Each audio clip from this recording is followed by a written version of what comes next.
শহীদ আবু সাঈদের মামলার সাক্ষ্য গ্রহণ শুরুর দিন ধার্য ছিল। আমরা অনারেবল ট্রাইব্যুনালে 4 জন সাক্ষীর হাজিরা দিয়েছিলাম।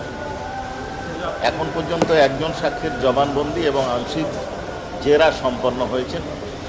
যে সাক্ষী জবানবন্দি দিয়েছেন এবং তার আংশিক জেরা হচ্ছে তিনি হচ্ছেন শহীদ আবু সাঈদের পিতা মকবুল হোসেন সাহেব। ওনার বয়স 85।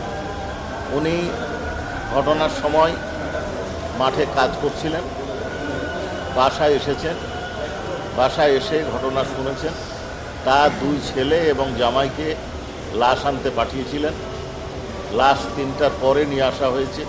প্রথমে লাশ দিতে চায়নি, পরবর্তীতে লাশ আসার পরে প্রশাসন অর্থাৎ পুলিশ এবং ইউনো সহ অন্যান্যরা তাকে রাত্রেই দাফন করার জন্য চাপ সৃষ্টি করেছিল এটা জানিয়েছেন উনি। তবে শেষ পর্যন্ত সকাল 9টায় উনি ওনার ছেলের 2বার জানাজা শেষে পারিবারিক গোরস্থানে দাফন করা হয়েছে। এখন উনি যেটা বলছেন সেটা হচ্ছে যে ওনার অবস্থার কারণে আপনারা দেখেছেন 85 বছর বয়স্ক একজন বৃদ্ধ মানুষ। ওনার আকাঙ্ক্ষা ছিল যে ওনার ছেলে চাকরি করবে, উনি এটা দেখে যাবেন, কিন্তু উনি এটা দেখতে পারেননি। এখন ওনার আকাঙ্ক্ষা হচ্ছে যে উনি ওনার ছেলে হত্যাকাণ্ডের বিচার দেখে যেতে চান। এই কথাগুলোই অনারেবল ট্রাইব্যুনালে উনি উপস্থাপন করেছেন। এবং গোসলের বিষয়ে যেটা আসছে আপনারা দেখেছেন যে উনি যেটা বলছেন যে ওনার ছেলের গোসল করার সময় দেখতে গেছিলেন, কিন্তু ওনার অবস্থা বিবেচনা করে এক নজর বা একবার ওনাকে 1 মিনিটের মতো দেখতে দেওয়া হয়েছে, তারপর ওনাকে সরিয়ে নেওয়া হয়েছে। এই কারণে ওনার ছেলের সামগ্রিক অবস্থাটা উনি কটায় জখম ছিল, মোট কটা জখম ছিল, কীভাবে জখম হয়েছে এই বিষয়গুলো আমি বলতে পারেন। কাদের বিচার চেয়েছেন? হ্যাঁ, রক্তাক্ত অবস্থায় চেয়েছেন। উনি 3 জন ব্যক্তির নাম বলেছেন। এই মামলা যে 30 জন আসামি আছে তাদের মধ্যে 3 জনের বলেছেন। হত্যাকাণ্ডের সাথে সরাসরি 2 জনের নাম বলেছেন উনি। কালার এক্সপার্ট, জর্জ স্যাপ এবং মাইল্ড অন হ্যান্ডস টেকনোলজি সমৃদ্ধ অরিক্স ক্রিস্টাল ওয়াশ আপনার লন্ড্রি এক্সপার্ট। আর এই ঘটনার কয়েকদিন আগে একজন তাকে মারপিট করেছিল, গলা চিপে ধরেছিল, চড়-থাপ্পড় মেরেছিল, তার নাম বলেছিল।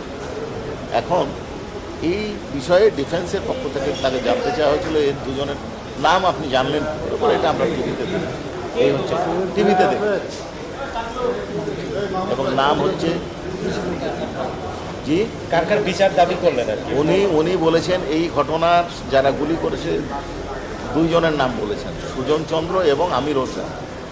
আর পমেল বড়ুয়া তার ছেলেকে চড়-থাপ্পড় মেরেছে, গলা টিপে ধরেছে, এটা বলেছেন। এবং এই ঘটনার সাথে যারা জড়িত সকলেরই বিচার চেয়েছেন এবং বিচারটা উনি চাচ্ছেন যে ওনার জীবদ্দশাতেই যেন সম্পন্ন।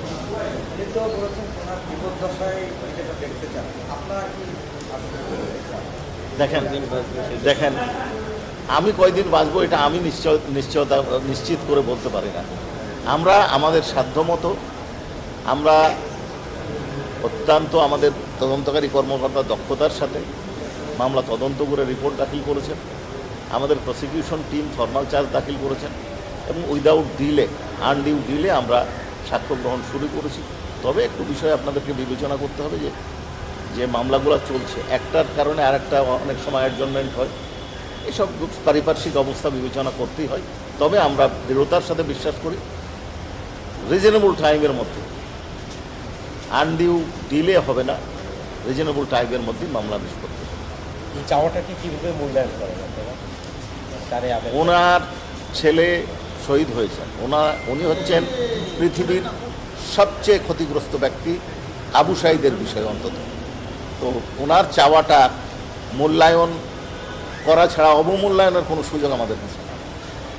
মূল্যায়ন অবশ্যই আমাদের ক্ষেত্রে। আবু সাঈদের বাবার বর্ণনা অনুযায়ী মাথার পেছন দিকে রক্ত ছিল, আঘাত ছিল, পুলিশ ছিল সামনের দিকে। এই আপনাদের যে তদন্ত সেখানে কি এসছে? মাথার পেছন দিক থেকে ওটা ছিল সামনের দিকে, কারা আঘাত? এই বিষয়টা হচ্ছে যে আপনারা হয়তো পোস্টমর্টম রিপোর্ট বা আগের বক্তব্যেরগুলো দেখেছেন। 2টো ঘটনা আছে এখানে। এই ঘটনার আগেই তাকে একবার মারপিট করা হয়েছিল, সেইটার জখম। সেটা তো আগের দিন, ওই দিন না, ওই দিন ওটা দেখবেন আপনারা আছে। আর মোট কয়জন সাক্ষী উপস্থাপন করতে আমরা 4 জন বলেছি, প্রথমেই 4 জন উপস্থাপন করেছি। এখন অনারেবল ট্রাইব্যুনালের কয়জন মানে সাক্ষী নাও- আনুমানিক কতজন করতে পারেন? 62 জন তো? এটা এত এত তাড়াহুড়ো করে বলা যাবে না। আমরা সংখ্যক প্রমাণ দিই, আমরা প্রয়োজনের সংখ্যক বেশি নেব না, প্রয়োজনীয় দিনেরও বেশি নেব। স্যার আজকে তো জেরাই শেষ হলো না। বাকি 3 জনেরটা কি হবে? যে আজকে অনারেবল ট্রাইব্যুনাল সেকেন্ড হাফ 3টে